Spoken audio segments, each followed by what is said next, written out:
ಕರ್ನಾಟಕದ number 1 PU college Excel PU college Guruvayanakere. ತುಮಕೂರಿನಲ್ಲಿ ಹತ್ತಿ ಸೊಸೈಟಿ ಸಹಕಾರ ಸಂಘ ಒಂದು ಇದೆ. ದಲಿತ ಸಮುದಾಯದಲ್ಲಿ ಆ ಸಂಸ್ಥೆ ಆರಂಭಿಸಿ ಕೆಲಸವನ್ನ ಮಾಡ್ತಾ ಇದೆ. ಈ ಸಂಘವನ್ನ ಈಗ ಬ್ಯಾಂಕ್ ಮಾಡಲು ಪ್ರಯತ್ನವನ್ನ ಮಾಡ್ತಿದ್ದಾರೆ.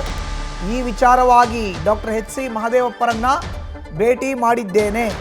ಬೆಂಗಳೂರಿನಲ್ಲಿ ಮಹದೇವಪ್ಪರ ಭೇಟಿಯ ಬಳಿಕ ಗೃಹ ಸಚಿವ ಡಾಕ್ಟರ್ G ಪರಮೇಶ್ವರ್ ಕೊಟ್ಟಿರುವಂಥ ಹೇಳಿಕೆ ಇದೆ.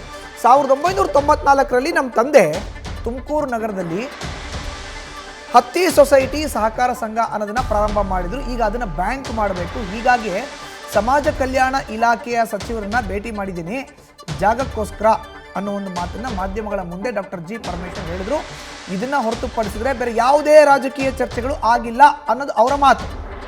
ಹಾಗಾದರೆ ಉಭಯ ನಾಯಕರು ಸೇರಿದಾಗ ರಾಜ್ಯ ರಾಜಕಾರಣದ ಬಗ್ಗೆ ಮಾತನಾಡೋದು ಬಿಟ್ಟು ಕೇವಲ ಇಷ್ಟೇ ಮಾತಾಡಿರ್ತಾರ? ಅದು ನಮ್ಮ ತಂದೆಯವರು 1994ರಲ್ಲಿ ಪ್ರಾರಂಭ ಮಾಡಿದ್ದು. ದಲಿತ ಸಮುದಾಯದಲ್ಲಿ ಆ ಸಂಸ್ಥೆ ಪ್ರಾರಂಭ ಮಾಡಿ ಸೇವೆ ಮಾಡ್ಕೊಂಡು ಬಂದಿದೆ. ನಮ್ಮ ತಂದೆಯವರು ತೀರ್ಕೊಂಡ ಮೇಲೆ ನಾನೇ ಅದಕ್ಕೆ ಅಧ್ಯಕ್ಷ ಆಗಿದ್ದೀನಿ. ಒಂದು 3,500 ಜನ ಮೆಂಬರ್ಸ್ ಇದ್ದಾರೆ.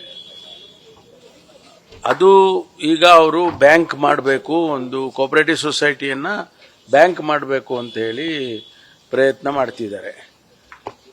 ನಾವು ಸರ್ಕಾರದ ವತಿಯಿಂದ ಈಗ ನಮಗಾಗಲೇ ಜಾಗ ಕೊಟ್ಟಿದ್ದಾರೆ, ಲೀಸ್ ಮೇಲೆ ಜಾಗ ಕೊಟ್ಟಿದ್ದಾರೆ. ಅದಕ್ಕೊಂದು ಬಿಲ್ಡಿಂಗ್ ಕಟ್ಟಬೇಕು, ಅದರಿಂದ ಏನಾದರೂ ಸೋಷಿಯಲ್ ವೆಲ್ಫೇರ್ ಡಿಪಾರ್ಟ್ಮೆಂಟಿಂದ ಸ್ವಲ್ಪ ಸಹಾಯ ಆಗ್ಬೋದು ಅಂತೇಳಿ ಅವರೆಲ್ಲ ಮೆಂಬರ್ಸು, ನಮ್ಮ ಡೈರೆಕ್ಟರ್ಸ್ ಎಲ್ಲ ಬಂದು ರೆಪ್ರೆಸೆಂಟ್ ಮಾಡಬೇಕು ಅಂಥೇಳಿ ಮಾನ್ಯ ಸಚಿವರ ಜೊತೆ ಸಮಯ ತಗೊಂಡಿದ್ರು. ಹಾಗಾಗಿ ಇವತ್ತು ನಾನೊಬ್ಬ ಅಧ್ಯಕ್ಷನಾಗಿ, ಸಚಿವನಾಗಲ್ಲ ಅಧ್ಯಕ್ಷನಾಗಿ ಒಂದು ರೆಪ್ರೆಸೆಂಟೇಷನ್ ಕೊಡೋಕ್ಕೆ ಅವರು ಬಂದಿದ್ವಿ. ತಿಂಡಿ ಸಮಯ ಅಲ್ವಾ, ಅದಕ್ಕೆ ಮಾದೇವಪ್ಪನವರು ಯಾವಾಗಲೂ ಒಳ್ಳೆ ತಿಂಡಿ ಊಟ ಎಲ್ಲ ಕೊಡ್ತಿರ್ತಾರೆ. ಹಂಗಾಗಿ ನಾಟಿ ಕೋಳಿನೋ ಯಾವ ಕೋಳಿನೋ ಹೊತ್ತಲ್ಲೆಲ್ಲ ಕೊಡ್ತಾರೆ. ಸೊ ತಿಂಡಿನೂ ಚೆನ್ನಾಗಿ ಕೊಟ್ಟರು, ತಿಂದ್ಕೊಂಡಿದ್ವಿ.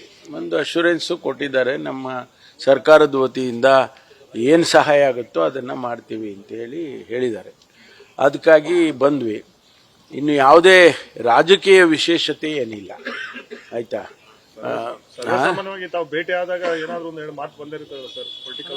ಅಲ್ಲ ಕಣ್ರಿ, ನಿಮ್ಗೆ ಹೇಳೋ ಅಂಥದ್ದು ಏನಿರುತ್ತೆ, ನಿಮ್ಗೆ ಹೇಳದೇ ಇರೋ ಅಂಥದ್ದೇ ಮಾತಾಡೋದು ನಾವು. ನ್ಯೂಸ್ ಫಸ್ಟ್ ನಿರ್ಭೀತಿಯಿಂದ ನಿಮ್ಮ ಪರವಾಗಿ.